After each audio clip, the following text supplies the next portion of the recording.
হঠাৎ করেই কেক খেতে মন চাচ্ছিল। কথাটা শোনা মাত্রই আম্মু কেক বানানোর সবকিছু নিয়ে চলে এসেছে। আসসালামু আলাইকুম, সবাই কেমন আছেন? আশা করি সবাই অনেক ভালো আছেন। এত কষ্ট করে বাসায় কেক না বানিয়ে চাইলেই তো বাইরে থেকে কেক কিনে নিয়ে আসতে পারতাম। বাইরে থেকে কিনে আনা কেক যতটা না হেলদি হয়, তার থেকে বাসায় মেক করা কেক অনেক বেশি হেলদি এবং টেস্টি হয়। তো আমরা কেউ যে খুব ভালো কেক বানাতে পারি ব্যাপারটা কিন্তু এরকম না।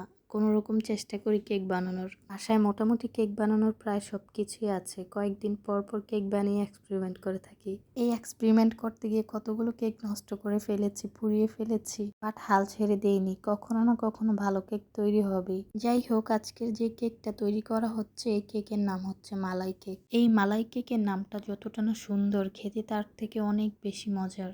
অনেক টাইম নিয়ে এই ব্যাটারটা আস্তে আস্তে আলতো করে মিশাতে হবে, তাহলে কেকটা অনেক বেশি সফট তৈরি হবে। আর মালাই কেকটা যদি সফট না হয় তাহলে খেতে অত বেশি মজা হয় না। সেজন্য হাতে টাইম নিয়ে হলেও খুব ভালো করে এটা মেশাতে হবে। ঘনত্বটা ঠিক যখন এরকম হয়ে আসবে তখনই এটাকে একটা মোল্ড বা স্টিলের বাটিতে রেখে দিতে হবে। তারপর চুলায় মিডিয়াম আছে কেকটা বসিয়ে খুব ভালো করে ঢাকা দিয়ে 0.5 ঘন্টার জন্য রেখে দিয়েছিল।